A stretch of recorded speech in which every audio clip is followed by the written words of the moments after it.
Non-symmetric games complicate solving prisoner dilemmas. So you have a player has to threaten the other player enough to cause the other player to cooperate, and then the other player, say player two, must be able to threaten you enough to cooperate. And your ability to threaten that player might not equal the ability of that player to threaten you. So it makes more to check to see if we can get cooperation. So here's an example. Falling into the familiar pattern, I describe a problem in words, and then you have to summarize it, and I ask you some questions about it. So the very first step you can take is to compute the effective interest rate.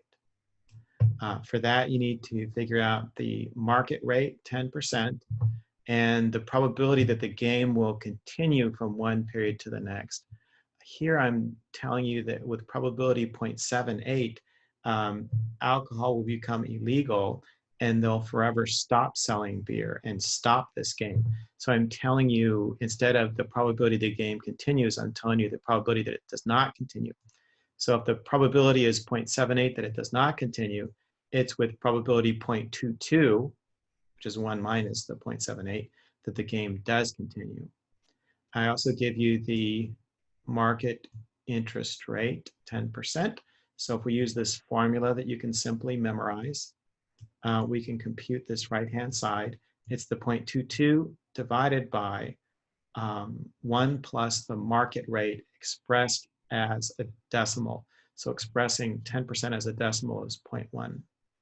So we get this ratio. Now, flipping both sides or inverting both sides, we get 1 plus r is equal to this.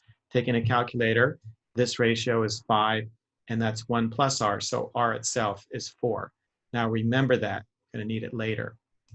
For now, we take this verbal description and use it to compute the strategic form of the game. The strategic form identifies the two players, Miller and Bush. So Miller and Bush identifies their choices, 85 and 95 for prices for Miller, and 85 and 95 for prices for Bush. And then the payoffs in each of these cells. So for example, I'll just do one of the cells. Suppose that Miller chooses a price of 85, and then Bush chooses a price of 95. So let's compute this cell. Now the unit costs, or the average costs, are constant at 75 for each player. If Miller is charging 85, that means his unit profits, price minus average cost, it's $10. And if the other firm 2, is charging 95, his unit profits are 20. And then the demands are given in the problem when prices are 85 and 95. Look up here, if Miller chooses 85 and Bush 95, then the demands are 90 and 5. So the demand quantities are 90 and 5. So we know the unit profit, so P minus AC, and we know the Qs, and so then we can compute profit, which is unit profit times quantity. So for player 1, the unit profit is 10 and the quantity is 90. 10 times 90 is a profit of 900.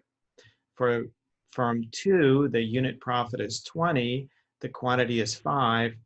Unit profit times quantity is 20 times 5, which is 100. And that's why we put in here. This first number is the profit to player 1. The second number is the profit to player 2.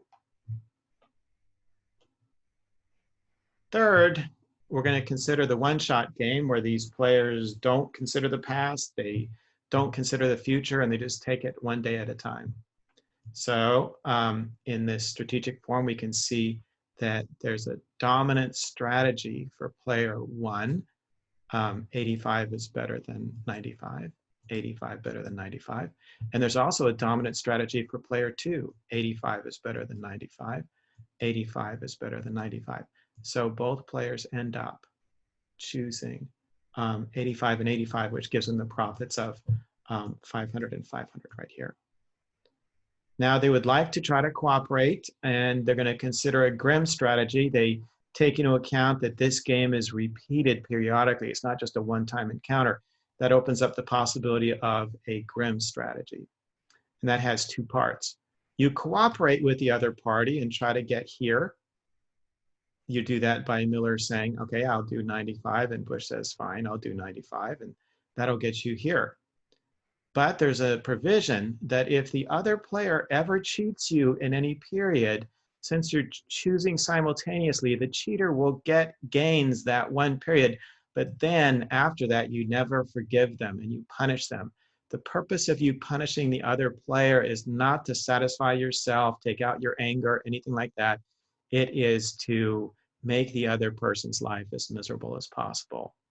I understand that's not the way we run prisons in the United States all the time, trying to make the prisoners miserable, but in under the assumptions of managerial economics, we should. So how would player one punish player two? Well, player one could either choose this price or this price. If he chooses this one and player two understands that's his punishment, player two will make the best of it and get this 500 instead of the 100.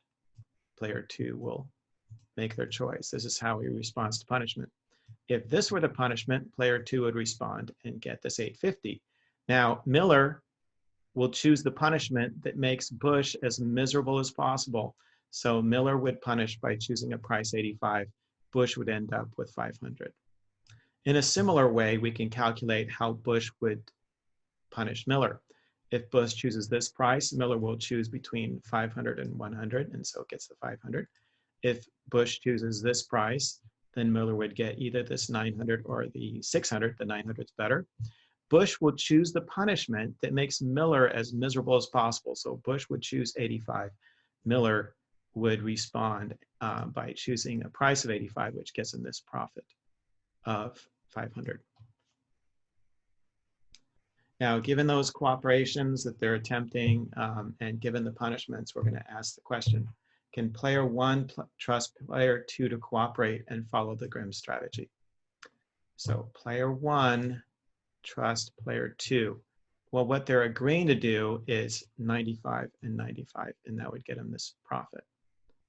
But Bush recognizes that for one period, he could cheat Miller.